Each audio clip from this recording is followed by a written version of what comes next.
Hello friends, download कीजिए Unacademy learning app को, search कीजिए कंचन रानी के नाम से और फ़ायदा उठाइए फ्री कोर्सेज का रेलवे एग्जाम्स की तैयारी के लिए। तो फ्रेंड्स, आज जो हम पढ़ने वाले हैं वो विटामिन का चैप्टर जो है वो पढ़ने वाले हैं। ठीक है फ्रेंड्स, आज जो हम पढ़ेंगे वो विटामिन का चैप्टर पढ़ेंगे। एक्चुअल में हमने एक जो लेसन शुरू कर रखा था, ठीक है, वो कौन सा था? पोषक पदार्थ यानी न्यूट्रिएंट्स का।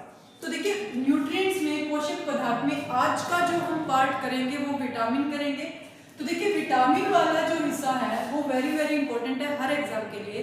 सारे के सारे एग्जाम्स में लगभग पूछा जाता है, ठीक है, और डेफिनेटली 1 नंबर का क्वेश्चन आप यहाँ से बना सकते हो। और कैसे कैसे बना सकते हो, किस किस तरीके से क्वेश्चन पूछा जा सकता है, वो सारा का सारा हम यहाँ पे डिस्कस करेंगे। तो सबसे पहले हम देखते हैं, विटामिन वर्ड जो है, विटामिन शब्द जो है, ये फंक नामक वैज्ञानिक ने दिया था। आपसे पूछा जाए कि विटामिन शब्द का प्रयोग सबसे पहले किया किसके द्वारा गया, तो फंक नामक वैज्ञानिक के द्वारा विटामिन शब्द का प्रयोग सबसे पहले किया गया। अब हम बात करें कि उपयोग के आधार पर विटामिन कितने प्रकार के होते हैं। तो उपयोग के आधार पर, अकॉर्डिंग टू यूज हम बात करें तो विटामिन जो होते हैं 2 टाइप्स के होते हैं, 2 प्रकार के होते हैं।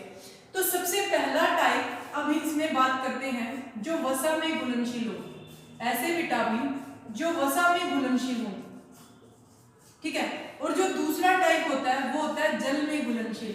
दूसरा जो टाइप होता है वो होता है जल में घुलनशील, यानी वसा में घुलनशील की अगर हम बात करें तो इंग्लिश में बोलेंगे सोलेबल इन फैट, और दूसरा होगा soluble in water, soluble in water, ठीक है, ठीक है। तो ये 2 टाइप के हम बात कर सकते हैं कि उपयोग के आधार पर हम विटामिन को 2 टाइप्स में बांट सकते हैं।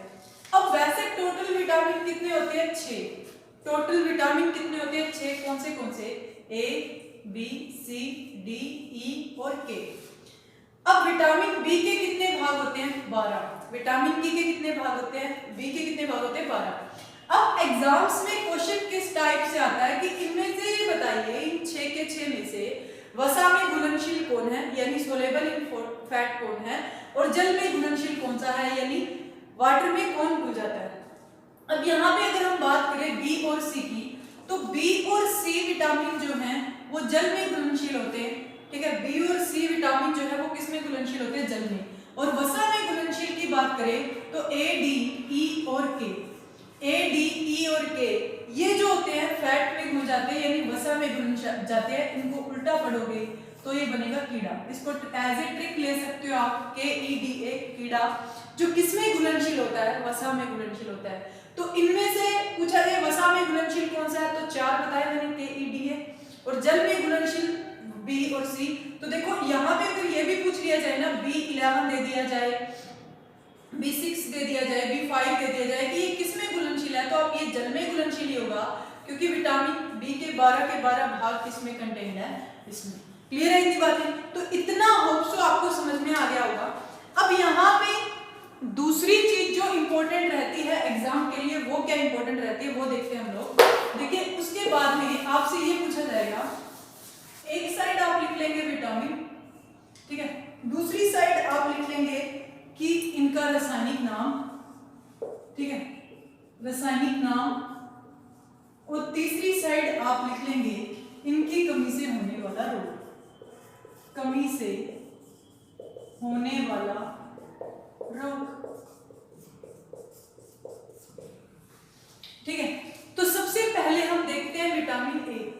तो सबसे पहला विटामिन जो होता है वो कौन सा होता है भाई? ए। तो विटामिन ए का रासायनिक नाम जो होता है वो होता है रेटिनॉल। विटामिन ए का रासायनिक नाम क्या होता है? रेटिनॉल। और इसकी कमी से जो रोग हो जाता है वो होता है रतौंधी, यानी नाइट ब्लाइंडनेस, रात को दिखना बंद हो जाता है।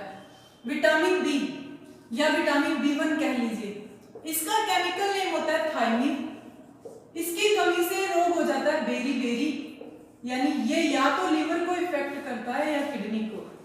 उसके बाद में विटामिन B2, केमिकल नेम होता है इसका राइबोफ्लेविन, राइबोफ्लेविन, ठीक है, राइबोफ्लेविन। इसकी कमी से रोग हो जाता है त्वचा का फटना, यानी त्वचा जो है वो फट जाती है। उसके बाद में विटामिन B3, इसको निकोटिनमाइड या हम कहते हैं नियासिन, निकोटिनमाइड या क्या बोल देते हैं भाई, नियासिन। और इसकी कमी से जो रोग होता है वो रोग कौन सा होता है, यानी या तो इंसान इसकी कमी से मंदबुद्धि हो जाता है, मंदबुद्धि हो जाना, या आप बोल सकते हो बाल सफेद होना, बाल सफेद होना। तो ये जो रोग हैं विटामिन B3 की कमी से होते हैं। नेक्स्ट है विटामिन B5, इसको बोलते हैं पेंटोथेनिक अम्ल, पेंटोथेनिक अम्ल, यानी 5 को अरबिक में पेंटाइक बोलते हैं, तो पेंटोथेनिक अम्ल। इसकी कमी से जो रोग हो जाता है वो होता है पेलग्रा। पेलग्रा एक तरीके से त्वचा का ही रोग बोल सकते हो। इससे कई बार त्वचा बहुत ज्यादा फट जाने के बाद मांसपेशियां फिर दिखाई देनी शुरू कर देती है। तो इतना होप सो आपने लिख लिया होगा। इसकी एक ट्रिक भी बता देंगे आपको अच्छे से याद करने के लिए इसे। उसके बाद देखिएगा नेक्स्ट जो पॉइंट है वो क्या है, विटामिन, कौन से विटामिन तक कर लिया हमने, ये बोर्ड नया है कुछ इस वजह से मिट नहीं रहा ये। तो यहाँ पे देखिए नेक्स्ट जो विटामिन है वो विटामिन कौन सा होगा, B6। देखिए एक बार समझ लीजिएगा, विटामिन B6, B11 और B12, इन तीनों की कमी से जो रोग हो जाता है एनीमिया हो जाता है। एनीमिया यानी अरक्तता, ठीक है, एनीमिया यानी अरक्तता। आपसे एग्जाम में पूछा जाए कि एनीमिया रोग या अरक्तता रोग किस विटामिन की कमी से हो जाता है, इन तीनों के ऑप्शन देगा और चौथा दे देगा सभी। तो आपका आंसर जो सही हो जाएगा ये हो जाएगा सभी, यानी कि ये जो सभी हैं ये क्या होंगे, ठीक होंगे।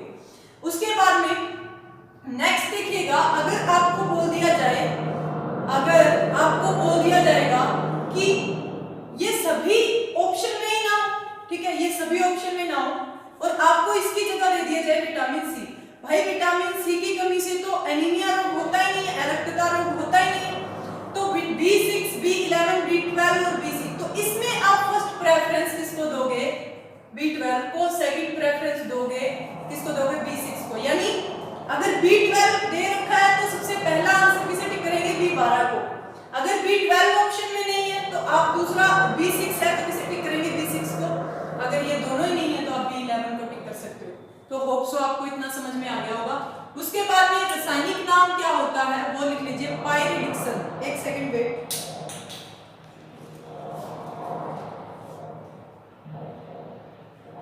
पायरिडिक्सन, पायरिडिक्सन, इसका जो रासायनिक नाम होता है वो क्या होता है भाई, पायरिडिक्सन होता है।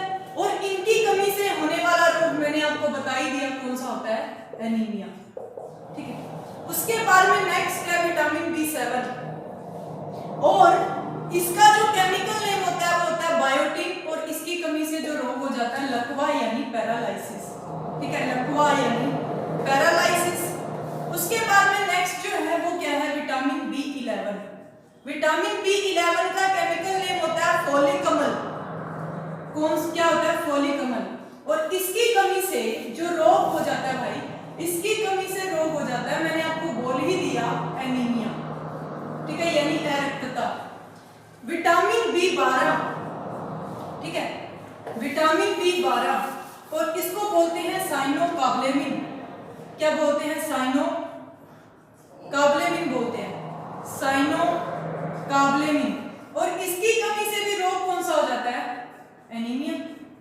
इसकी कमी से भी रोग कौन सा हो जाता है भाई, एनीमिया रोग हो जाता है। उसके बाद में चलिए नेक्स्ट पॉइंट देखेंगे आप लोग।